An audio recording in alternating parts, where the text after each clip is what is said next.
Welcome back, everyone, to episode 58 of the Minot Business Podcast presented by Bennett Creative Media. I'm your host, Easton Bennett, and before we get started, if you have not already, please rate and review the show. It only takes 5 seconds to leave a rating and review, and it really helps spread the word to new audiences and attract new guests for you guys each week. On the show today, we have Ann Olson. How are you today, Ann? I'm great. How are you? I am doing fantastic. Good. Like we were just talking about, it's the Tuesday after Labor Day, so it's kind of a Monday. It's a Monday. But we're getting through it. So, Ann, for the people that have no idea what you do, if you had given an elevator pitch or you saw them at a grocery store, what would you tell people that you do? So I am the owner of Hilltop Farm. We are a small produce and baked goods farm south of Des Lacs, North Dakota, so not very far away. We're a member of Minot Farmers Market, and then I'm also a local foods coordinator for Strength and ND. Okay, so you're doing a lot. You're doing a lot. And we're going to dive into that. It's funny when we were having our little conversation beforehand about scheduling the podcast, you're like, we're kind of in Des Lacs. Does that count? And I'm like, yep, let's do it. You know, anything in the surrounding area of Minot. So if there's anybody out there that's, you know, maybe you're in Burlington or Des Lacs and you're like, can we come on the podcast? You sure can come on the podcast. Ann is a perfect example. So let's dive into, before we get into the Strength and ND and the other activities that you have going on, let's talk about Hilltop Farms. What's the origin story of that? You know, take us back in time. Tell us the story of Hilltop Farms. Absolutely. So in 2016, I had 1-year-old twin boys. Okay. And I was a zoo vet actually at the Roosevelt Park Zoo. So I'm a veterinarian also on top of everything else. I still do some cattle work and bison work here and there. So part-time for Schaefer Vet Service. But I decided, you know, this isn't really working. I want to be home with my kids more. And so I ended up leaving that job, which I thought I was probably going to be at for the rest of my life. Yep.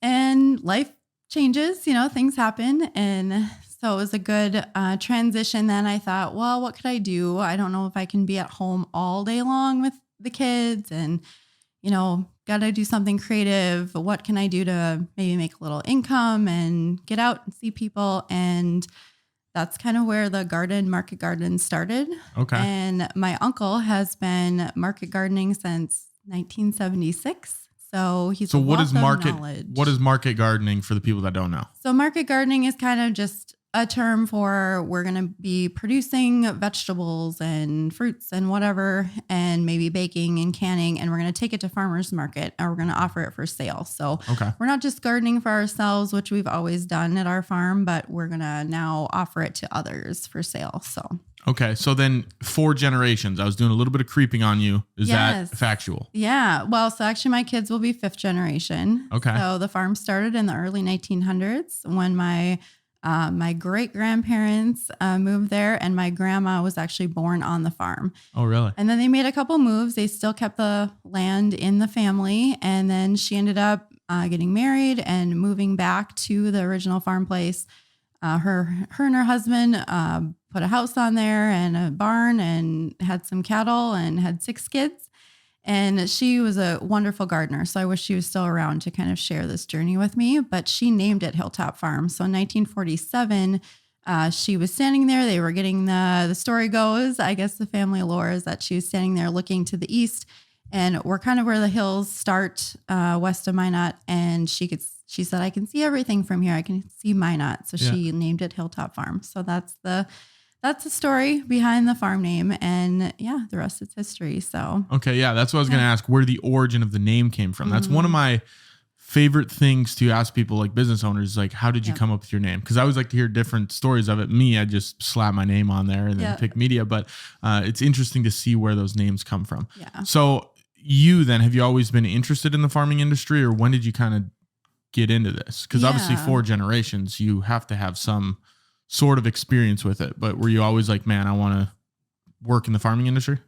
My mom and dad have a conventional farm, so they raise grains and sunflowers and things like that on their farm, and my sister farms with them and that side of things. I'm not very mechanically inclined, so I thought, I'd love to stay on the farm. I was involved in 4-H and FFA and did all of that, went to school again to be a veterinarian, just loved animals. So when I was a kid, I kind of always joked that I hated being in the garden. My dad that was our job, like get out there and weed the garden. It's probably just something to keep us busy and out of his hair. Get out of the living room. Get out and go weed the garden. And I was like, I'm never going to have a garden ever again. Now we have about an acre full of produce. So here we are. That's what I was going to say. How big of a garden then? Because it's different than a conventional farm where you have a ton of acres. Yeah. So you have 1 acre. Yeah. And we have 3 separate gardens this summer. And so combined, they are close to an acre. So okay, so then Hilltop Farms from 1947, you said? Is that when it was? Yeah. So 1947 to today, how has that evolved and changed from what you know? Right. So the conventional farm has expanded because it needed to grow to accommodate more families. And my grandpa actually passed away in 1969. So my dad left college and came home to farm and take care of his mom. And he had a couple siblings still at home. They got rid of the dairy cows, got some pigs. So he's done a whole lot of different things. And he's kind of my inspiration for that, like, okay, something isn't working, or let's pivot and try something new. And he's always learning. He's always trying to find the next best thing, or trying to just change and learn and do things better. Maybe not the next best thing is maybe not the right term, but to say he's never afraid to ask questions and learn and make his farm operation better. Okay. So is he still working in the business today, or is he kind of passed it on to you, or what is that dynamic like working together? He is still very active. And my husband jokes that in the spring when we're planting the garden, he just kind of stands back and lets us argue kind of about what are we going to plant here and how are we going to do this. And he's really helpful. I couldn't do it without him. So he's actually helped us, given us a piece of land that we can garden on. And then he has another garden too we're right next to each other. We're neighbors. We live right next door. And my mom helps a lot to kind of to get those gardens ready for the season. So then your product offerings, 1947, were you growing and producing the same things that you are in 2023? They probably were growing very similar produce because they were feeding their family. We just did a bunch of family history, talked to aunts and uncles, and that's, we grew what we needed to eat, and we didn't go to the grocery store. We raised chickens and eggs, and we don't have that now. We're getting into that. My 3-year-old is starting a chicken operation soon. So stay tuned for that. We'll have him on the podcast. He would gladly talk to you. But I'm sure that they grew a lot of the similar vegetables, and that's where my uncle learned it. And when he started, he's still at the market to this day with his daughter. So okay, so let's go into some of your other activities then. Mm-hmm. You mentioned Strength and ND. Tell me a little bit about that. Yeah, so 2 years ago, I took a part-time position with Strength and ND out of kind of based out of Minot, but throughout all of North Dakota. And we are all for helping rural communities grow and flourish and prosper. And part of that project is to see how can we help local producers, like local food producers, whatever they're doing, really expand and learn. And how can we get people back on the land? You see a lot of abandoned farmsteads throughout North Dakota. And what could we do to maybe some of those that are available might have access to water and electricity and people are willing to sell them. Can we repopulate some of these communities, get people back? With this advent of a lot of us can work from home doing different things. Yep. Could you also have a side business where you grow fruits and vegetables and you can jellies and jams and you sell them to your community, whether it's your school, your market, some people are shipping all over the United States with Pride of Dakota. Yeah. How do we promote that? And so part of my project and that has been kind of figuring out where are producers at, what are the resources. We have a lot of resources across North Dakota now online, NDSU Extension, farms. There's lots of other groups that really are helpful. But we are in the process of opening an incubator farm in Baldwin, North Dakota, in conjunction with a private owner. They own the greenhouse there. And we're going to be opening an incubator farm for students so they can actually farm on the site. And there will be 5 per year is our hope. And we'll be opening those applications this fall, and that they're going to receive hands-on training in all the steps of, okay, how do you name your business? How do you that's cool. register it? How do you pick your plants that you're going to grow? How do you grow them? And how do you harvest them? So, when I did this and I started, my first summer, by the time I realized I didn't have enough vegetables, it's too late, right? Like a really short growing season. So I was like, what can I do? I don't have a few cucumbers, have a few beets. This doesn't really accumulate to a lot or amount to a lot. Yeah. So I started doing drop donuts. So, those kind of things, like I wish maybe I would have had that guidance when I started. So what is that? Drop donuts. Yeah. So those are like old fashioned, drop them into frying oil and, if you've ever okay. donuts, Gotcha. Like you were selling those. I was selling those. Okay. So, I was like, I thought that was like some sort of farming technique or growing technique. I was like, what is those are just a way to lure people to the table to buy your vegetables. Okay, cool. So anyway, we did those for a couple of years, but that was just one of those things in recognizing, okay, we're either done for the season or we need to find something else to bring to the market table. And so those are the kinds of things we want to kind of coach and help people along with to know. And every year is so different. Growing conditions are different. You might get hailed out. You might not get enough rain. Yeah. Who knows? But what can you do to say, okay, well, everybody at the market has tomatoes this year and they're not selling. Well, maybe I should make salsa and then I can sell that value added product. Okay. Make a little bit more money with it. So those are the kind of things that we want to take wide experiences from a lot of growers and producers and teach others. So was that your original thought of why you wanted to take that position, was to help the farming industry and help with these? Is it a scholarship, did you say, for the 5 students, or is it kind of like a program? It's kind of like an internship program, more or less. Yeah. Yeah. So is that the reason you just kind of wanted to promote this industry a little bit more, or why did you decide, hey, let's start working with Strength and ND? I saw the application on Megan's Facebook page, the post, and I thought, well, that's kind of interesting. And I really wasn't looking for another job because, like I said, I'm still doing some vet work. We've got 3 little boys. But it was kind of intriguing to me. In the past, I've helped with marketing and promotion for Minot Farmers Market. Just really love working with other producers. And so I'm like, let's just see what happens. And so here we are. Yeah. So what do you do with Minot Farmers Market then? You said you helped out with that a little bit too? Yeah, in the past, I've been just help with promotion and marketing. Thankfully, now we've hired an actual marketer. Okay. So because they don't really teach you that in vet school, how to market vegetables or market anything really. So kind of just hit or miss, but it was something, hey, I'm willing to help and try. So that's kind of how that started. But yeah, we've really evolved. We have a huge market. We have over 40 vendors. We have vendors of the day. We're in Oak Park 3 days a week during the summer. And we're talking about even expanding some of our time at the market next summer. So okay, that's pretty cool. So then, as far as the farmers market goes on your end, being a vendor, has Hilltop Farms always been a farmers market vendor or goer, or when did that start? In 2016 was our first year, and then we've gone every summer since. And in the first couple of years, we were able to be there more. So we were able to be there 3 days a week, Tuesday, Thursday, and Saturday. And then once the kids got a little bit busier, life kind of changes. We have cut back some. We have done a CSA program, which is a community supported agriculture program. And so we would offer a basket kind of like this to our customers, and we would have them sign up ahead of the season. And we had at one time probably about 25 people per summer. And then they'd come down to market, pick up their basket for the week, and go on their way. So how did you see the community engagement with that program then? It was great. It was really good. And I wish that we had the time right now to continue that. When my kids get a little bit older, they're starting to take an interest in the farmers market. I have 8-year-old. The twins are 8 years old right now, and they're starting to come to market. They bake and they sell things at market, and they're kind of learning about how to make some money, and they like that. So once they're able to help more, I think we'll go back to offering something like a CSA. Or there's some other ideas that some other really great producers we have in our area have about maybe a multi-producer CSA program where you get items from multiple producers. So not one producer has to do all of the lifting and the work. So, that was going to be my next question. So you talk about the CSA, you talk about, the farmers market.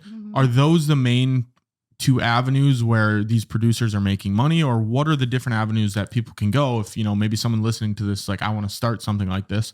What are the avenues that they can start generating revenue? Yeah. So you can also do orders. We do direct orders like pickling cucumbers, tomatoes. People order in bulk, and then we have to meet up with them or find a place to drop them off. Producers that are in Minot or in a bigger town, or people that bake, can do like a porch pickup and drop off, which is a little bit easier. There's some other co-ops around the state. Red River Harvest Co-op in Fargo is really taken off and doing a great job. They have a website, and we've worked with some of their producers just to see how things are going and visit with them to get ideas. And you can place your order online, and then you have a pickup location in Fargo at same location. They have a little warehouse. And you kind of custom order your groceries and pick them up every week. Yeah. So instead of going to the Walmart speed, whatever, where they bring it out to your car, you can do the same thing for produce. Exactly. And so there's, hopes that we could get some more of that going across the state. It takes a location and it takes a lot of teamwork and a lot of effort to get some of that going. But, when someone starts doing it and it's successful, it's nice and they're willing to teach you and to tell you how things are working or not working. Yeah. Then hopefully we can replicate some of that across the state. There's also farm to school efforts, which we're trying to kind of help producers get involved in the area. In our area, we're under First District Health Unit. So we have a producer license requirement. So to sell into a restaurant or a school or a grocery store, we would need one of those. So personally, I'm in the process of doing that and trying to get that completed. With Strength and ND, we also had a couple of workshops this summer for producers to kind of let's start these conversations. And First District's been good about coming to them as well and helping answer questions. So that's pretty much like putting the produce that the kids are having in school. Instead of coming from some big conglomerate, it's coming from local producers. Yes. That's super cool. Yeah. I think that helps the community all the way around. It does. So 2016, I want to go into that. That was when you started doing the farmers market. Yep. Why did you decide to do that? I think I, again, just needed something to do and that, I can do this job and be home with my kids and see them more and they can be involved. And that has happened. It's really grown into a great business. And like I said, we're not as at market as much as we used to be. Okay. And so you see a little bit of that continuity. You need to be there consistently to keep your customer base. And so we still have really great market days and we're so thankful for our customers. And we're able to reach out on social media and say, hey, we're coming to market today. This is what we're bringing. And that really does. You hear people say, oh, I saw this on Facebook and I came down just to get this at farmers market. So, that's pretty cool. That is nice, but it's been a really great business and meeting a lot of people. A lot of my CSA customers are friends now, or, you see them and you visit with them and you get to know their families. They get to know our family and it's a family business. So I'm never going to be in the tractor or the combine harvesting on our family farm, but I can grow some produce. And so I can be a part of our family farm in that way. Okay. So then going into the farmer's market a little bit more, what does the lead up look like? So let's say you have the farmer's market on Tuesday. I assume you're doing all of this stuff on Monday to get prepared and prepped for Tuesday. What does that look like? Is it stressful? Do you gotta, what is that like? Yeah. And that is part of why we kind of have to pick and choose when we're coming to market strategically around our other life plans. Because it is for us, it's about a 12-hour prep time to go to one farmer's market. Oh, wow. So, what the public sees or what our customers see is those 3 hours at farmer's market, 9 to noon or 4 to 7 on a Tuesday. And, they may not see the backside when we're picking vegetables, washing, prepping, baking, labeling our jars and running around like crazy, trying to get it all put together. So it's always the back end of businesses that I think people, they don't purposely gloss over them, but it's just something they don't think about where there is a lot of time that goes into it. Yeah. And it was an eye opener for me for sure. And when my kids were really little, I would stay up in the middle of the night and bake, or I'd get up at 3 a.m. and make donuts, and I don't do that as much anymore, but, and I don't have to now, but yeah, it's definitely a big commitment. 12 hours. Yeah. I wouldn't have even thought that. Like that shocked me, like even hearing that there. You talked a little bit about meeting your CSA customers and being consistent with going to the market allows for a more loyal customer base. How does the word of mouth impact your business?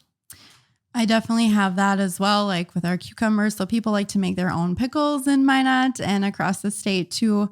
They've got their family recipe, their grandma's recipe, or whatever that they want to make their own pickles. And that's awesome. So they'll come to me at market and they'll order 100 pounds of pickling cucumbers for the season. And so then they'll tell their friends and they'll say, hey, can I add 50 more pounds on? Or someone else will come, and pretty soon you're having to say, wait, let me fill these and then we'll see how we are. Cause I can't control, how much is 100 pounds? What do you deliver that in? It's a lot of cucumbers. So I was going to say, it's a lot of cucumbers. Yeah. It's a few bags for sure. So probably 4 big grocery bags, 4 or 5 big. Okay. Yeah. Okay. Yeah, that'll do paper it. grocery bags. Yeah. So, and some of those I kind of have to say, okay, I'll bring these to you over a course of a couple of weeks. So yeah, I can't just give you 100 pounds today. Yeah. I'm a fan of pickled like homemade pickles too. Yes. My dad used to always make them in the big vanilla ice cream pails. Yeah. He's like, yep, those got to sit in the garage for 2 weeks or whatever it is. So they got to wait. Yep. Exactly. So let's pivot a little bit now into the produce. Do you have like a flagship product, a staple that you're kind of known for? I'd say our pickling cucumbers are one. We usually have some pretty nice beets. I'm not a huge beet fan myself, but we have some Chioggia beets, they're called. They're a sweeter variety. And so we have a lot of people that come down and get those from us. Our cookies, we bake a couple just different kinds of cookies. One of my kids got a big purple ribbon at the fair this year for his cookies. So the other one bakes special banana muffins. So like, it's crazy to me, and it's wonderful that customers will come down and say, does Weston have any of his muffins today? Did you bake today? And so those are things that people come down for. We make sauerkraut every year, so we have that as well. And yeah.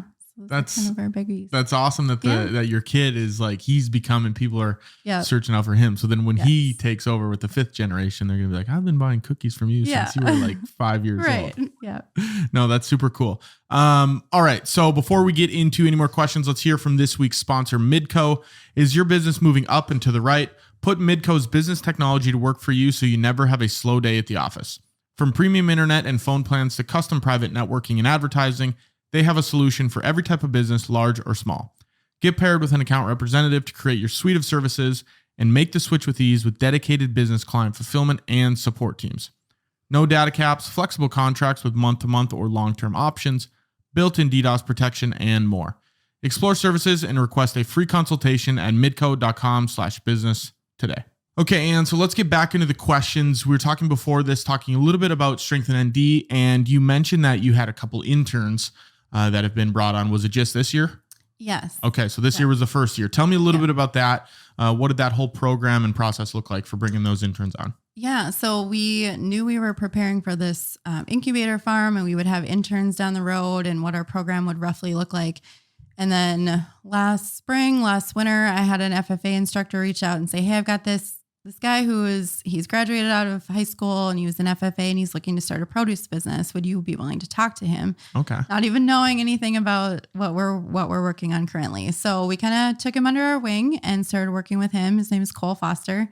So he's doing raw milk and he's doing produce and things like that. And we kind of just worked with him through the winter and the spring, say, here's what you need to do. Make sure you're getting signed up for a farmer's market, et cetera, et cetera. And now he's vending at Minot Farmers Market this summer. Okay.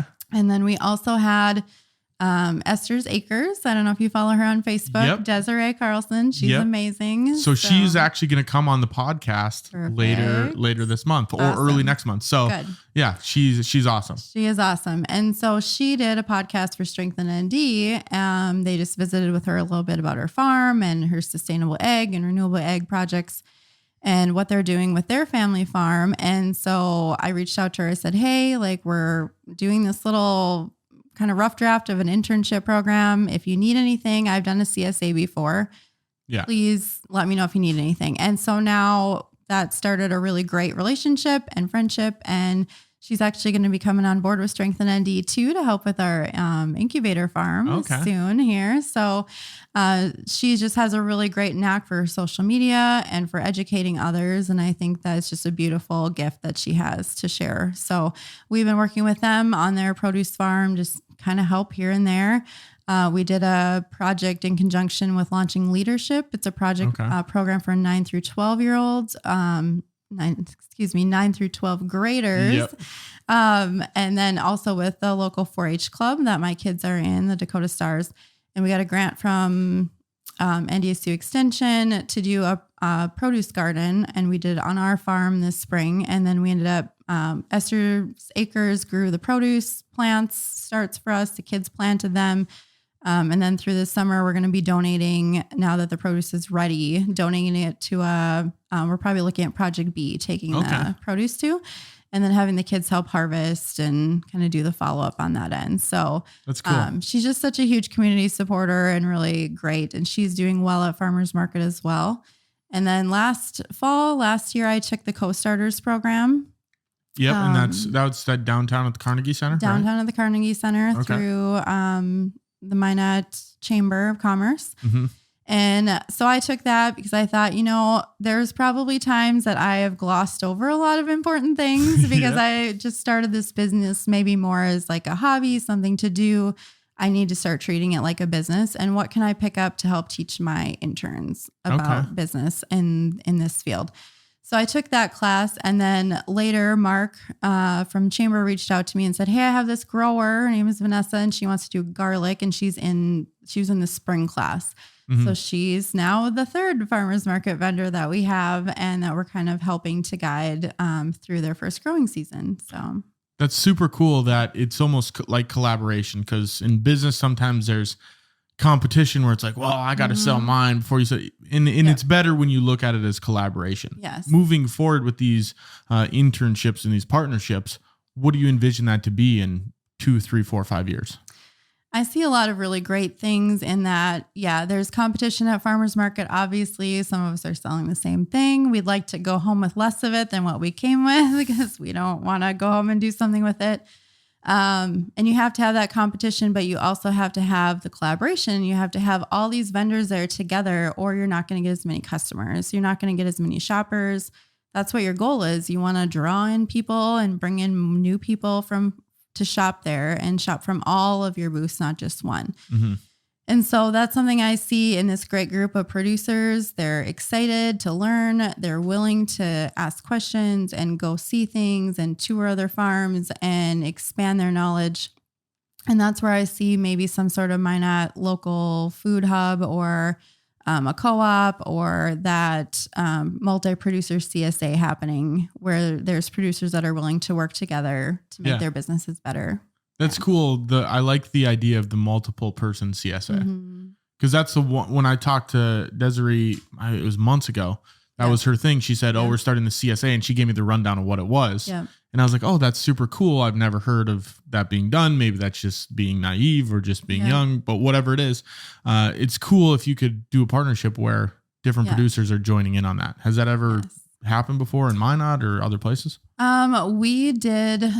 When we did our CSA, we would try to bring in other producers. We had a mushroom grower at the time. We would say, okay, we're going to do bison burger from our bison vendor, and we're going to do mushrooms, and we're going to have this from our onions, and we're going to do a mushroom Swiss burger, bison burger. So we would try to do things like that, provide recipes, like bring in other vendors. And maybe there were weeks we didn't have enough. So we would bring in someone else's items or our neighbor 7S beef. We'd bring in their a roast or a steak or something like that. So, so just on a very small basis, we've done it before, but this is all Desiree coming up with this. So I'm going to let her, when she comes on the show, talk about it in more detail.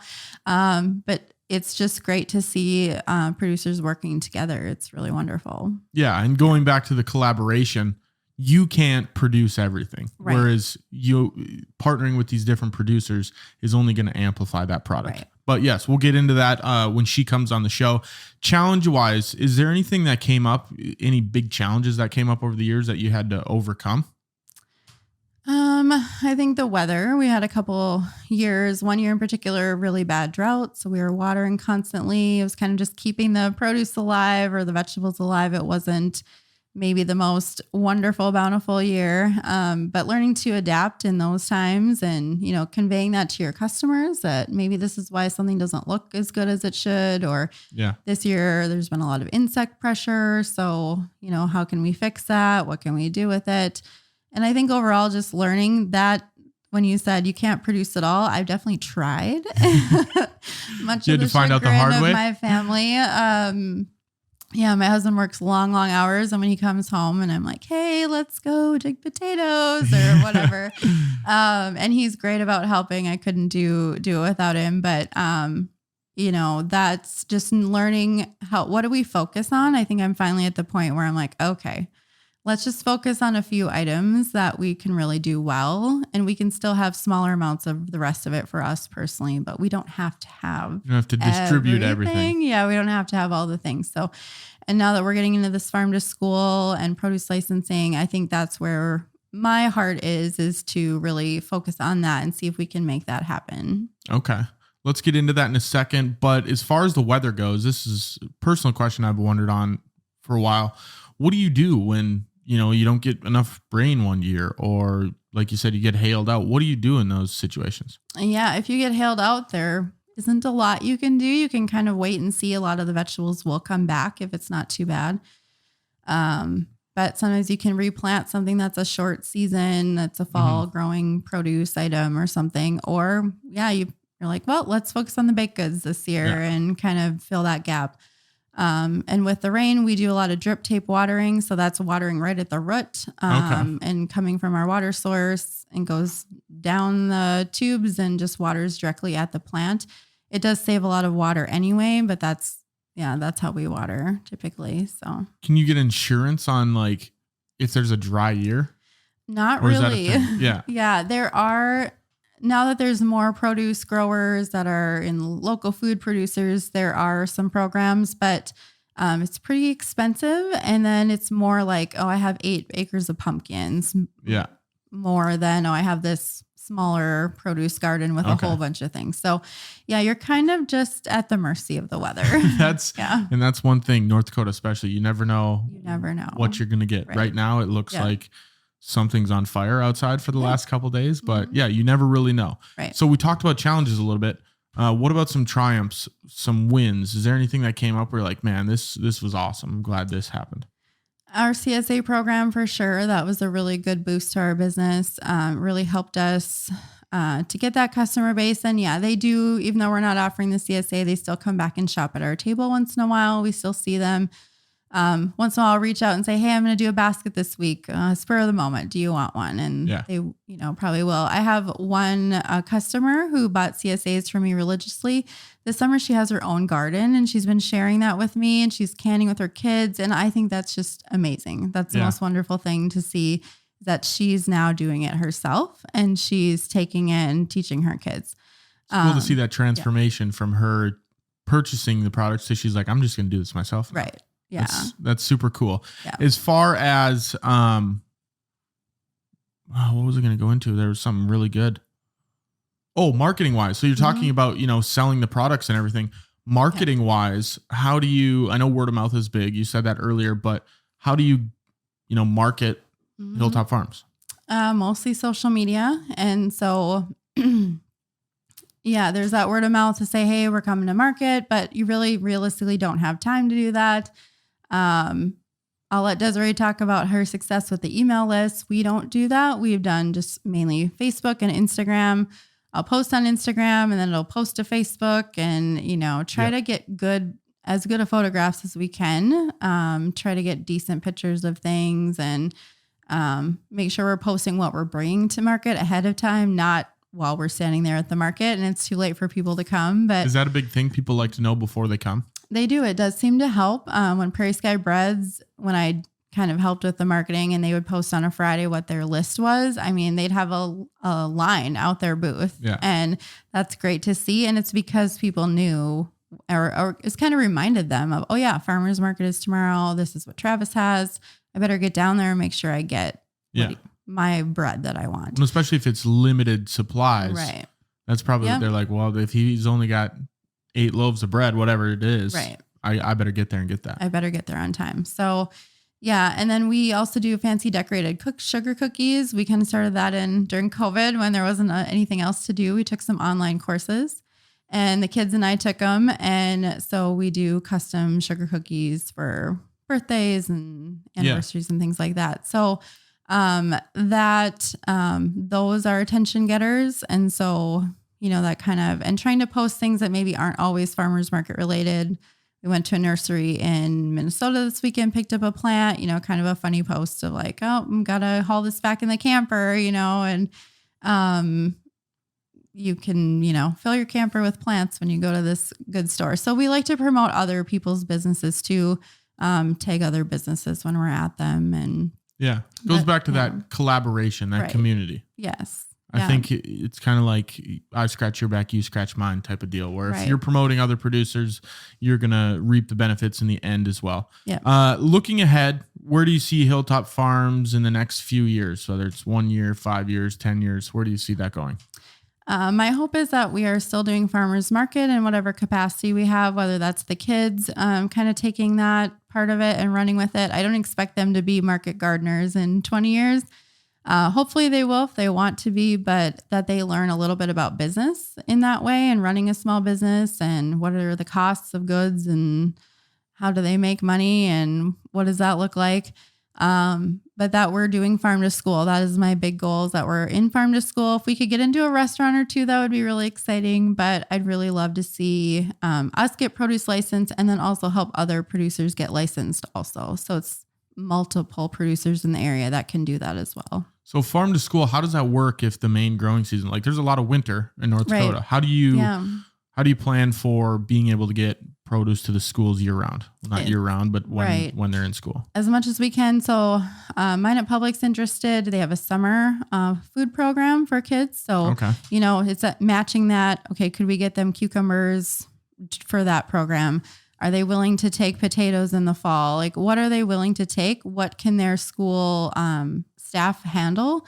Like, they're not going to send there and peel potatoes, but they might bake potatoes for the kids. So can we be creative in how that looks and how we can extend those seasons? We have some producers with like high tunnels and greenhouses, and there's a lettuce facility in Williston that's growing in a railroad container. So, they can churn out 500 heads a week. So does it make sense for them to bring that to Minot, to the school, or to Williston or wherever? So, and we're not going to be able to fill all of their needs, especially like Minot Public, but maybe some of the smaller schools in the area, we could, get everything they need for their lunch that day, or maybe it's one lunch a week or something that week. Yeah. But I was gonna say, if you fill all of Minot Public, they got a lot of schools. They have a lot of schools. It'd be a lot of produce. Yeah, so. you'd have to start growing now. Yes. Yeah. Are you thinking you want to add any new services or any new products down the road? I think for now we're probably just gonna actually cut back and focus on just certain things. Like our potatoes, our onions, we grow about 5,000 a year, which is a little crazy, but and just focus on a few items that we really know that we can sell, like our pickling cucumbers and our sauerkraut and just things that we know we can move, that it's worth it to put the cost and the effort into it. Okay. Yeah. Yeah. So then you talked about your kid a little bit. Do you think your kids are going to want to take over the family farm? What, how do you keep that legacy going? I guess is my question. I certainly hope so. They'd love to farm. There's a lot of, it's very complicated to get into a commercial farm.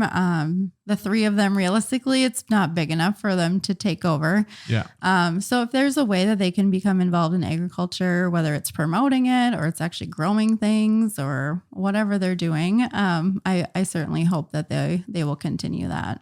And I think even if they decide not to or go in a different business venture, they're learning a lot. Like you said, your son's selling cookies. Like he's learning a lot for his future, which is super cool to see. Right. And only a couple more questions here for you. What would you say to people wanting to get into this specific industry? What would be your advice to them? Do your research, learn about your local rules. Like in North Dakota, we have cottage food law. What are your selling options in your area? Do you have a farmer's market? How far would you have to drive? Can you sell directly into a school, or do you need extra licensing? Make sure that you're just educating yourself about your growing seasons. Don't be afraid to fail. Like your first crop might not do well, and that's okay. You're going to learn a lot and learn what to do next year. And every growing season is so different, but just don't be afraid to ask questions of other growers and producers in your area. They're going to help you a lot.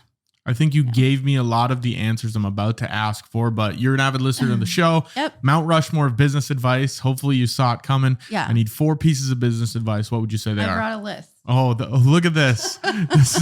She came prepared. She's seen other people on the show go, she came prepared. And I probably have covered a lot of them, but don't be afraid to ask for other businesses in your field, and even ones that aren't. When I did the co-starters class, I learned a lot from other businesses that had nothing to do with vegetables. So you can take things from them, right? Exactly. Yeah. And then never stop learning, do your research, but then never stop learning. There's things I'm learning now that I didn't know 7 years ago or 6 years ago that are helping me a lot now. Pivot. So if something's not working, if you're out of vegetables, make the drop donuts, get up at 3 a.m. and make those, or bake pies, or do something that will add value to your market table or to your produce. Don't just pack it in and say, oh, I guess we lost. Exactly. Don't just give up for the season. And then focus on a few items or find your niche and then promote what makes that unique and what makes you unique as a business. Yeah. Cool. I like it. I'm glad you came prepared. That's super cool. All right. So where can people find you? Farmers Market. I don't know when the end of those are. I assume there's a few more here in Minot, but where can people find you? So market goes till the end of October. So Tuesday nights, 4 to 7, Thursdays and Saturdays, 9 to noon. We're usually at Saturdays for the rest of the season. Find us on Facebook, Hilltop Farm, or on Instagram, or just stop down in the market and see us. So. There you go. Yeah. End of October. That's plenty of time to get out there and check out some of the produce. We got some here in a basket for you guys that are listening. You can come turn on the video quickly and see the vegetables we got here. And thank you very much for coming on the show. You're welcome. Thank you. That was episode 58 of the Minot Business Podcast. Thank you guys again for listening or watching, and we will see you guys next week for episode 59.